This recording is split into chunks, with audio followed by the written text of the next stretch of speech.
1 Samuel 1, versículo 1. História de uma família com problema, dificuldades, mas como toda família tem problemas, dificuldades, questões que não conseguem se resolver, mas um dia o Senhor agiu para aquela família e transformou. Isso me traz esperança, e a gente sempre fala, domingo, culto da família, culto onde nós buscamos a Deus, louvamos a Deus, mas a gente sempre fala, desde pequeno eu ouço isso, domingo é o dia da família, um dia que normalmente tentamos almoçar juntos, tentamos se reunir, às vezes não dá, mas é um dia que nós tentamos, e por causa dessa cultura nós estabelecemos nos cultos, e nas maioria das igrejas isso, domingo culto da família. E nós vemos que a nossa geração, algo que é atacado todos os dias, seja na TV, na escola, as crianças, é a família. E se a gente pensar em palavra família, nas gerações dos nossos avós, dos nossos bisavós, a relevância, a importância dessa palavra de ter uma família é bem diferente de hoje. Se você vê muitos jovens hoje, a coisa que ele mais quer é se afastar da família. Já viu adolescente? Eles correm, eles querem ficar longe, porque muitas vezes perdemos algo tão valioso que o Senhor tem nos ensinado. Mas como Deus restaurou essa casa, essa família, eu tenho certeza que Deus pode restaurar também a nossa casa, a nossa família. Sabe, laços que foram quebrados, decepcionados por erros, decepções, frustrações, dores, traições. Não há limite para a restauração de Jesus. Então não importa como você está, como o seu lar está, a sua casa, sabe, o seu convívio, o Senhor é poderoso para restaurar, independente da situação. Livro de 1 Samuel, capítulo 1, versículo 1, vai dizer assim: houve um homem de Ramantaim, de Zofim, da montanha de Efraim, cujo nome era Eucana, filho de Jeroão, filho de Eliú, filho de Tol, filho de Jefu, o Efrateu. Ele tinha duas mulheres.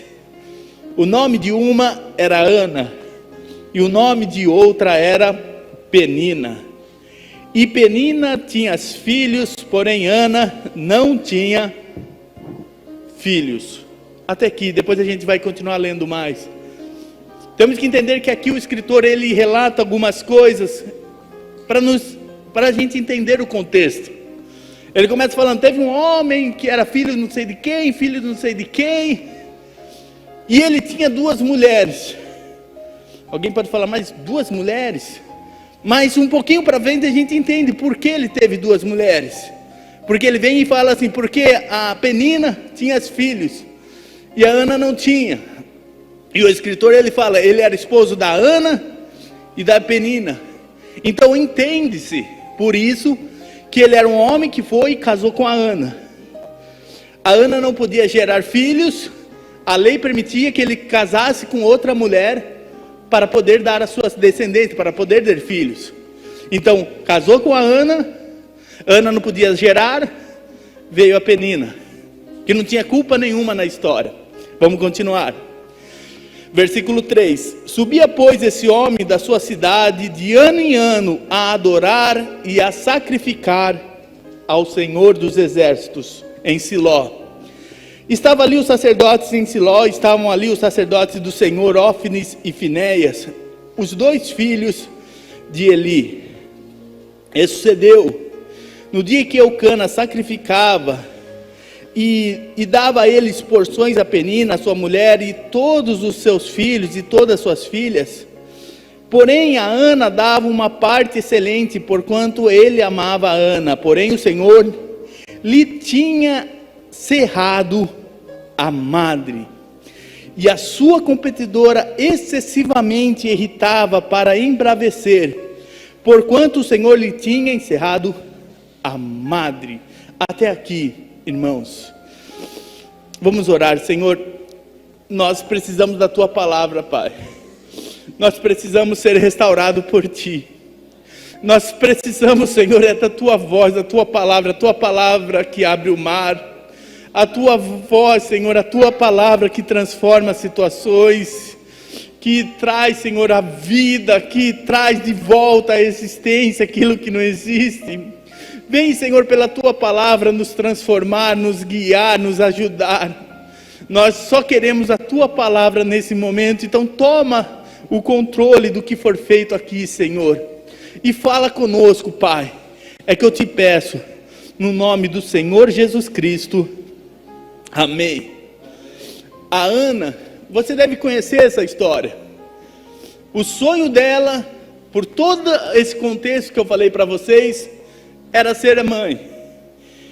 E quando uma pessoa tem o seu desejo, o seu sonho ali frustrado constantemente, isso vai causar uma tristeza, uma frustração nela, uma decepção, porque ela já teve uma decepção, porque ela não sabia que ela não podia ser mãe, ela não sabia que ela tinha essa dificuldade. Ela se casou para ter uma família e ser mãe. Quando ela se casou e não pôde, foi ali passando o tempo, ela não gerava e falou, não, há algo com a Ana. Você vê que causa uma decepção dentro dela. E essa decepção, quando você vive uma decepção constante, isso vai causar uma angústia dentro de você. Então imagine Ana vivendo anos e anos, se decepcionando com uma situação, se decepcionando com uma situação na sua família, na sua casa, e isso gerando nela uma decepção, uma frustração, e essa frustração, essa decepção vai gerar uma amargura dentro dela. Tanto é que você vê que quando mais para frente ela vai lá no templo, vai orar, vai ali chorar aos pés do Senhor, as pessoas olham para ela e falam assim, não, essa mulher aí está acabada. A gente já esteve nessa situação de Ana, de ter uma decepção, que essa decepção gerou uma frustração, que essa frustração gerou uma decepção, e essa decepção se gerou uma amargura dentro do coração. E tudo que você pode fazer o que você quiser. Eu posso ir num lugar mais lindo, mas uma pessoa amargurada, nada muda a vida dela. Quando a pessoa está com essa amargura no coração, a pessoa pode ir no passeio mais lindo possível, ela pode ter a casa mais linda, ter um ótimo salário, o salário dos sonhos, mas nada vai ter sentido, porque há uma frustração, uma decepção, e agora uma amargura de espírito. E quando há uma amargura de espírito, nada externo vai poder corrigir aquilo que está interno. E talvez a gente está tudo aqui na igreja, na casa do Senhor, mas talvez quando você volte para o seu lar, eu não sei, talvez você encontre lá uma Ana, uma pessoa que também teve decepções, frustrações. Talvez você encontre em você mesmo uma amargura que traz de tempos, e por uma situação mal resolvida, você ainda está carregando esse enorme peso na vida. Então quando Penina tinha filho dentro do lar dela, talvez a Ana não conseguia se alegrar pelo nascimento de uma criança, porque imagine o tamanho do peso que era sobre ela, de ver ali, ainda a Bíblia relata a sua competidora, outras traduções usam a palavra rival. Então ela olhava aquela situação e aquilo era um tapa na cara dela, porque ela falava, eu falei mais uma vez, eu não consegui chegar ao meu objetivo. Viver frustrado dessa maneira, viver decepcionado dessa maneira, não há um ser humano sequer que suporte essa situação. Você vê que o nível de estresse, o peso que estava sobre o ombro dela, sobre o ombro de Ana, Era um peso que não dá para carregar. E o problema é que muitas vezes, por faltar essa revelação para nós estamos carregando esses pesos há anos e não entendemos que há um libertador nas nossas vidas, que há um Senhor que levou tudo na cruz, todo esse peso que estava sobre mim, de frustrações, decepções, angústias, tudo aquilo que eu tenho sobre meu peso, sobre meus ombros, que eu estou carregando, eu posso lançar sobre o Senhor, que Ele vai me libertar. E não importa se eu estou vivendo isso há 5 minutos, ou há 5 anos, se é um trauma de infância, ou se aconteceu ontem, Jesus é o nosso libertador, e veio nos tirar esse peso. É maravilhoso isso. Já viu criança? Quando eu faço compra em casa, normalmente eu peço para entregar, porque eu tenho preguiça de subir ali as escadas ali. Aí quando a gente faz compra e vai subir aquelas escadas, o meu filho, ele quer ajudar. Aí ele vai e pega uma sacola e começa a arrastar, e ainda vai derrubando as coisas. Aí eu tento explicar para ele, eu falo, não, Isaac, você não precisa carregar. Você tem alguém que carrega para você. Quando chegar lá em cima, eu dou lá o seu doce, o seu chocolate, aquilo que é seu. Mas desse aqui, o caminho eu carrego para você. Você só vai receber quando chegar lá. E é isso que muitas vezes o Senhor está querendo dizer para nós. Eu estou querendo fazer uma caminhada para receber essa recompensa. E eu acho que eu tenho que dificultar carregar esse peso. Mas não, a gente não recebe as bênçãos do Senhor por penitência. Você não vai ser abençoado mais se você pagar mais ou menos penitência. Você vai ser abençoado porque Jesus está carregando para você nessa caminhada. Ele vai tirar dos seus ombros. Mas Ele é Deus tão amoroso e tão respeitoso por nós, que Ele permite, se eu falar, Deus, eu quero carregar essa dor pelo resto da minha vida, Ele permite eu carregar. Ele respeita tanto o livre-arbítrio, que Ele respeita eu querer não ser ajudado por Ele. Mas hoje eu posso falar, Senhor, como lá está escrito em Pedro, lançando sobre Ele todas as vossas ansiedades. Então eu posso adaptar, lançando sobre Ele toda a minha amargura, toda a minha dor, toda a minha tristeza, todos os pesos, todas as culpas, tudo aquilo que me chateia, tudo aquilo que me tira a paz, eu lanço sobre Jesus, e agora eu posso subir essa caminhada livre desse peso que o mundo me trouxe. Existem pesos que não dá para explicar por que veio sobre você. Existem coisas que não dá para explicar. Agora eu não consigo explicar esse versículo. Porque Ana não tinha filhos, Penina dava filhos, porque o Senhor encerrou a madre de Ana.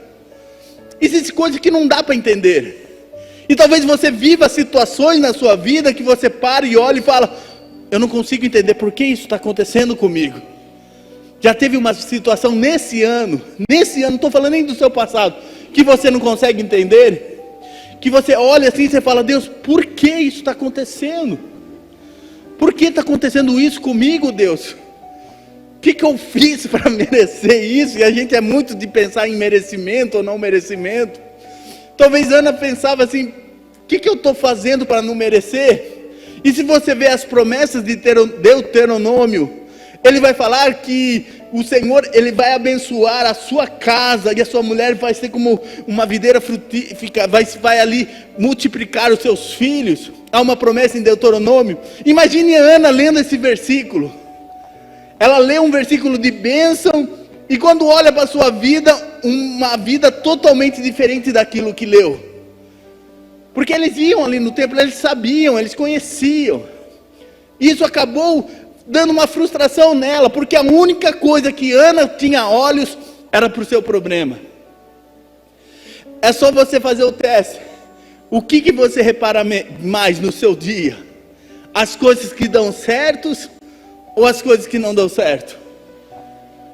Pode ver, quando a gente está atrasado no carro, se a gente passa por vem ali no semáforo e dá verde, a gente passa e nem percebe. Mas se eu estou atrasado e fecha, pode ver que eu reparo mais, fico mais bravo, e eu não reparo quando dá certo. Porque o ser humano é assim, parece que a gente olha mais, dá mais valor para aquilo que dá errado. Então Ana podia ter um lar abençoado financeiramente, Ana podia ter um homem que amava ela demais, podia ter ali um lugar para ir, para adorar ao Senhor, ela podia ter o mundo inteiro, mas os olhos dela só estavam onde? No problema. Aí o problema, eu volto de novo no que eu falei, gerava nela uma tristeza, uma frustração, uma decepção, e a decepção gerava nela uma angústia. Então eu tenho aprendido que se eu quero me livrar dessa angústia, se eu quero me livrar desse peso, eu preciso entender que eu não posso viver em prol de uma decepção. Porque se hoje eu não fui decepcionado com alguma situação nesse mundo, talvez amanhã alguma coisa não dê certo. Talvez, e eu não estou querendo desanimar ninguém, porque essa é a vida. Às vezes nós ganhamos algumas batalhas, às vezes algumas batalhas não dá. Às vezes nós vivemos dias de glórias, de vitórias, fogos, dias de monte. Às vezes tem dias de vales, dias mais difíceis. Mas os meus olhos não estão mais nos problemas, que vai me causar uma tristeza, uma decepção, uma frustração e uma angústia. Meus olhos agora têm que estar no Senhor, porque Ele vem na minha salvação. Você vê que em Salmos, Davi, ele falava, os meus olhos, o meu objetivo está no Senhor. Ele nunca olhava para os desafios, para as frustrações, para os problemas. Ele olhava para o Senhor. E por isso Davi é um homem segundo o coração de Deus. Por isso que Davi ali era um homem diferente. Porque por mais que ele estava ali, cuidando de ovelhas, rejeitado pela sua casa, deixado de lado, com todos os problemas, ele falava, Senhor, unge minha cabeça com óleo, até meu cálice transportar, Senhor. Eu quero essa visão que Davi tinha. Não importa como você possa estar passando o seu ano, como você possa estar passando essa situação, esse mês, essa semana, os seus olhos têm que estar no Senhor. Os teus olhos não podem deixar de olhar para o Senhor. Quando Pedro andou sobre as águas, ele afundou quando? Nós conhecemos a história. Foi quando os olhos parou de olhar para Jesus e olhou para onde? Para o mar, para os ventos, para a tempestade. Tirou o olho de Jesus e olhou para a situação. E ele afundou. Não foi a onda que afundou ele, foi a mudança de olhar que afundou Pedro. Entende por que muitas vezes a gente está patinando, afundando? É porque quando chega na hora lá dos desafios, eu recebo uma palavra e paro de olhar para a palavra e olho para aquilo que é o problema. Então quando chegar amanhã e esse problema bater de frente, eu vou falar, esse problema é enorme, mas eu tenho um Deus que é sobre tudo, um Deus poderoso. Meus olhos estão em Jesus, os meus olhos não estão nos problemas.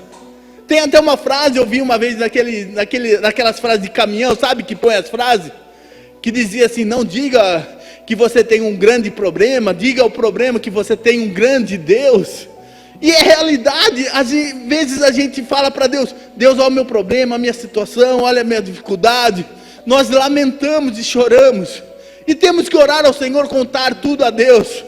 Mas muitas vezes nós queremos lamentar, mas não entendemos o poder do Senhor sobre nós. A Ana podia falar, hoje eu estou com esse problema, hoje eu tenho essa limitação, hoje eu tenho uma frustração que é na minha vida uma frustração, mas meus olhos estão no Senhor.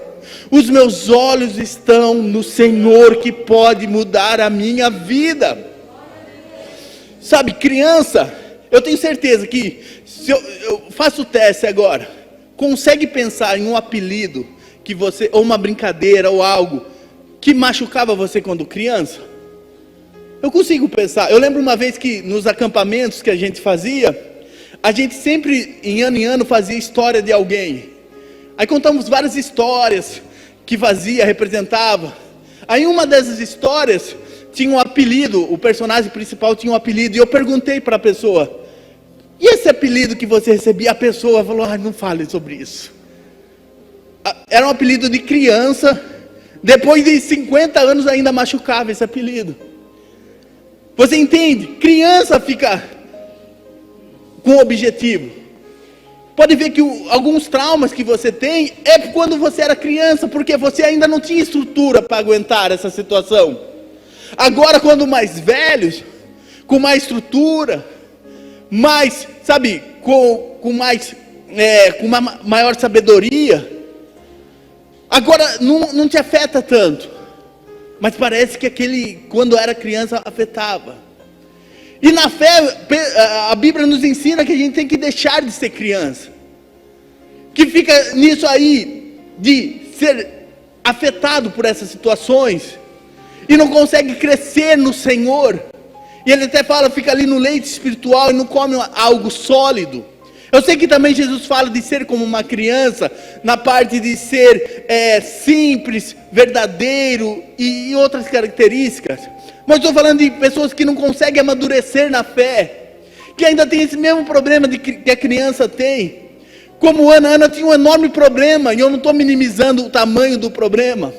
Eu estou dizendo que, independente do tamanho dessa dificuldade que Ana tinha, independente do tamanho da dificuldade que você está, você pode olhar para o Senhor e esperar nele a salvação. Tem aquela mulher que tinha o seu filho morto, e eu admiro essa mulher. Imagine ter um filho ali, ela viu estendido ali, ela começou a andar e ir até o profeta, e todo mundo que perguntava para ela, perguntava, como que está a sua vida? Ela olhava e falava, vai tudo bem. Isso parece ser loucura. Ela acabou de ali colocar o seu filho na cama morto, indo buscar, porque ela sabia, o mesmo Deus que fez um milagre no meu ventre, é o mesmo Deus que pode ressuscitar esse menino, então vai tudo bem na minha vida. Essa é a fé que eu quero que você leve para a sua semana, para esse dia, que está tudo com problema, mas você fala, vai tudo bem, porque eu sei o Deus que eu tenho servido, eu sei o Deus que eu tenho buscado, eu sei o tamanho desse Deus. Eu não preciso ficar olhando para o problema e vivendo uma vida de frustração. Eu posso olhar para frente com os olhos da fé e ver a salvação. A fé, ela é algo que não dá para explicar. Você acredita naquilo que não existe, como aquilo que não existe já existisse. É loucura se você pensar. Você acredita, você crê naquilo que não existe, e você crê como já existisse aquilo na sua vida. Isso é fé. Há uma escolha a se fazer, como Ana fez. Ana viveu anos e anos e anos, porque pode ver, a Penina chegou depois e tinha filhos e filhas.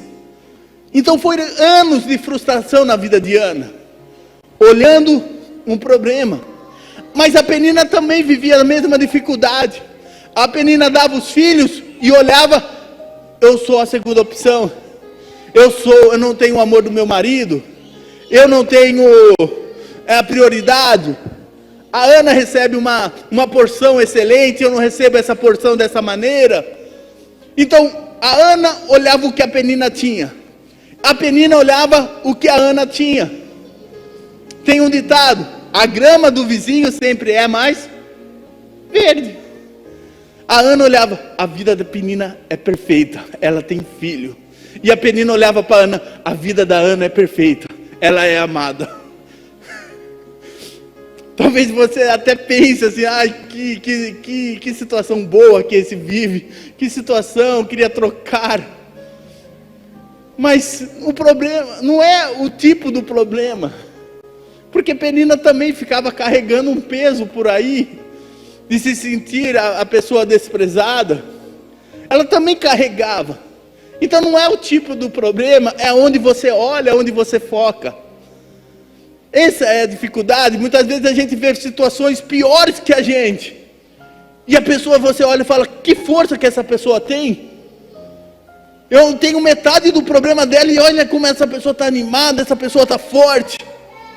Essa pessoa consegue continuar batalhando e muitas vezes algumas coisas até menores me derrubam. Você fala, essa pessoa é um exemplo para mim. Mas eu digo, essa pessoa é igualzinho, não existe um super-humano, um super-homem, uma super-mulher. Existem pessoas que entenderam essa palavra e estão olhando para Jesus. E existem pessoas que ainda não estão olhando. Então o segredo está em olhar para Jesus na nossa vida. Saia daqui falando assim, eu posso estar com tempestade no barco, o barco está afundando, eu posso estar com problema no lar, eu posso ter problema na minha vida pessoal, na minha vida financeira, na minha vida sentimental. Eu posso ter problema no meu emprego, mas meus olhos vão estar em Jesus. É dele que vem a minha salvação. Não vive em prol da frustração, vive em prol da fé em Jesus Cristo. Viver em prol de uma frustração não dá, ser humano nenhum vai conseguir. Ana não conseguiu, você vê que quando ela sobe lá orar, o nível que ela está de estresse, de decepção, sabe, de uma dor, de uma tristeza, ela não tinha mais vida. E esse é o problema, sabe, pessoas que estão vivendo, mas não têm mais vida. Sabe essa frase, o que eu vivo não é uma vida mais. É uma vida só de decepção, ninguém merece viver assim. E eu digo, Jesus não criou você, Deus, Ele não criou esse projeto.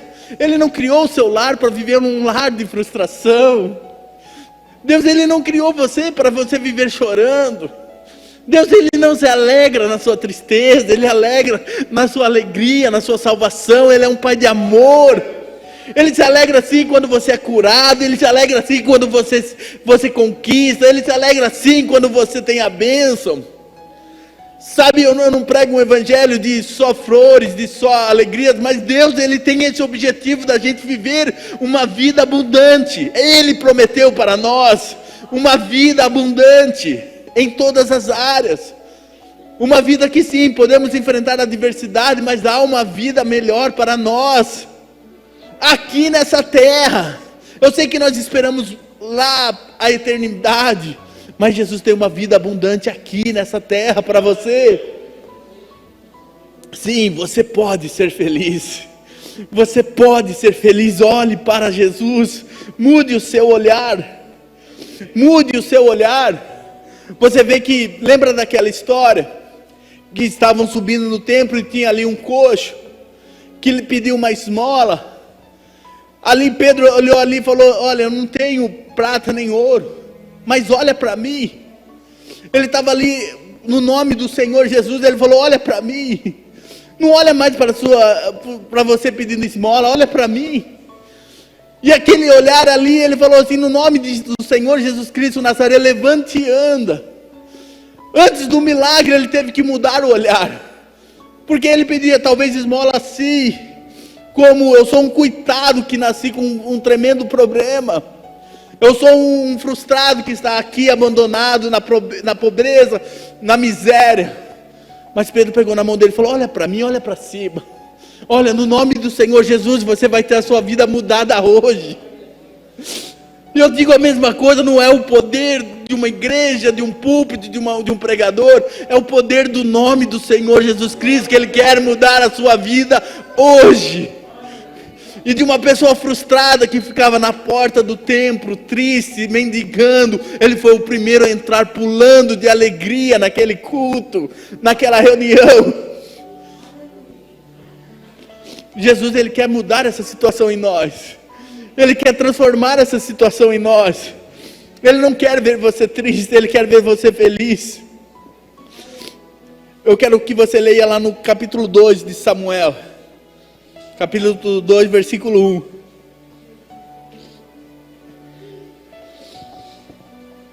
Que vai dizer assim: então orou Ana e disse: o meu coração exulta ao Senhor, o meu poder está exaltado no Senhor, A minha boca se dilatou sobre os meus inimigos, porquanto eu me alegro na tua salvação. Não há santo como é o Senhor, porque não há outro fora de ti, rocha nenhuma.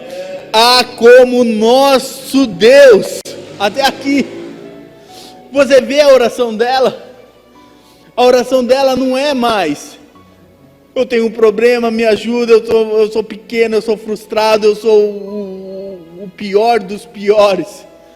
Quando ela entendeu isso, quando ela recebeu algo, uma palavra na vida dela, a oração dela era: eu sou alegre, por quê? Porque eu sou salvo pelo Senhor. O meu Senhor me fortalece. Se eu estou esperando ser feliz pelo que eu tenho, ou pela situação que eu vivo, eu vou ser frustrado pro resto da minha vida. Porque se a gente pegar a história de Davi, ele era feliz cuidando de ovelha no pasto, sendo desprezado. E Saul era atormentado no palácio. Não é o ambiente que vai mudar você, é você que vai mudar esse ambiente que você vive. Então Davi, ele estava no pasto, era felicidade. Aí quando ficava muito ruim no palácio de Saul, falava: traz aquele homem lá, aquele moleque que está lá no pasto. E ele vinha e falava: eu vou tocar aqui para o Senhor. E o ambiente de atormentação, de tristeza que está aqui vai ser transformado. Porque Davi entendia do Senhor. Davi, ele sabia quem ele era. Ele sabia que por mais que o ambiente seja negativo, o Senhor pode transformar essa situação. Então saia com essa vez, você fala: o ambiente do meu lar é de frustração, de problema.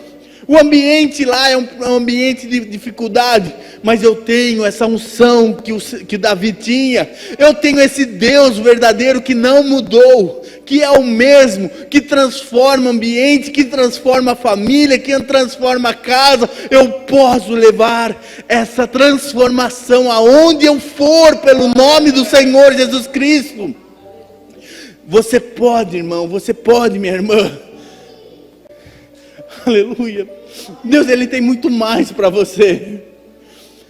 Eu digo porque muitas vezes nós vivemos um evangelho, às vezes raso, de frustrações, esperando num futuro que vai talvez acontecer. Eu digo, a vida de Ana foi mudada quando ela subiu no templo e falou: eu não vou comer, não vou fazer nada, eu vou buscar a Deus pela minha situação. Eu vou buscar ao Senhor nessa noite, eu vou buscar ao Senhor, porque eu não quero sair daqui diferente. A vida de Jacó mudou quando ele falou assim: não vou ficar mais frustrado se alguém gosta ou não gosta de mim, se meu irmão vai, eu vou buscar, eu não te deixarei enquanto não me abençoares. É uma posição de entender assim: eu quero uma mudança de vida, eu quero parar assim, mas eu vou buscar ao Senhor, porque dele vem a minha salvação. A salvação, muitas vezes nós associamos a nossa alma ir para o céu ou para o inferno, mas há muito mais a salvação do que no último dia. Hoje Jesus pode nos salvar. Eu assisti essa semana uma mensagem do Billy Graham, que o tema da mensagem dele dizia: Jesus nos salva de nós mesmos. Jesus se salva de nós mesmos. E ele dizia: Jesus, ele salva você da sua frustração. Jesus, ele salva você da sua tristeza. Jesus salva você dos seus traumas.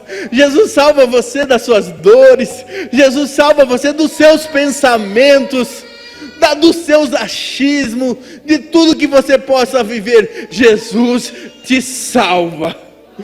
Quem precisa ser salvo é aquele que está em perigo, é aquele que está frustrado, é aquele que está se afogando. E se eu estou nessa situação, eu levanto as mãos e falo: Jesus, me salva dessa situação, Pai. Me salva dessa tristeza, me salva, Senhor amado. Eu não quero mais focar em uma vida de frustração, decepção e de amargura. Eu quero ser salvo por essa palavra. Todo mundo, para encerrar, que entrava no caminho de Jesus tinha a sua vida mudada. E eu já falei várias vezes dessa história. Havia a mulher ali, uma viúva, que estava enterrando o seu filho. E aquele caminho que eles faziam, ela já tinha feito uma vez. Ela era viúva, então ela já levou uma vez o seu marido. E agora, ela está levando o seu filho e passar por 2 vezes o mesmo caminho. Ela passou com o marido e agora passando com o seu único filho. É uma mulher para viver uma tristeza pro resto da vida. Mas no meio do caminho dessa tristeza, do caminho de tristeza, Jesus entra na frente daquela carreata de tristeza, e ele para e fala assim: para, eu não quero que essa mulher viva triste, eu vou mudar a situação dessa mulher. Ele toca no menino e o menino ressuscita, e ele fala: vai lá com a sua mãe, vai ser feliz. O que está precisando na sua vida é você entender que você precisa de Jesus no seu caminho. A mulher podia ter um conhecimento, podia ter alguma religião, podia ter algum conhecimento sobre alguma coisa, podia. Mas no dia que ela viu Jesus tocando na família dela, a vida dela mudou verdadeiramente. Então nessa noite fala assim: Jesus, eu preciso da sua salvação. Como tu tocou na família daquela mulher, que a gente não sabe o nome, que a Bíblia não revela, mas toca na minha família também, Jesus, que a tristeza que estava naquela caminhada vai se tornar alegria na nossa vida.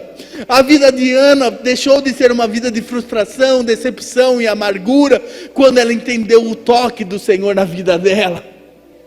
Nós precisamos do toque de Jesus na nossa vida. Você não precisa de um novo emprego, se o Senhor quiser dar, amém. Você não precisa de uma nova cidade. A solução não está em mudar de país. A solução da nossa vida não está em mudar de bairro, em mudar de casamento, não. A solução da minha vida vai ser quando eu entender: eu preciso do toque do Senhor Jesus na minha vida. Eu preciso ser tocado pelo Senhor Jesus Cristo. Eu realmente preciso de uma nova experiência na minha vida. Amém? Que Deus abençoe a igreja.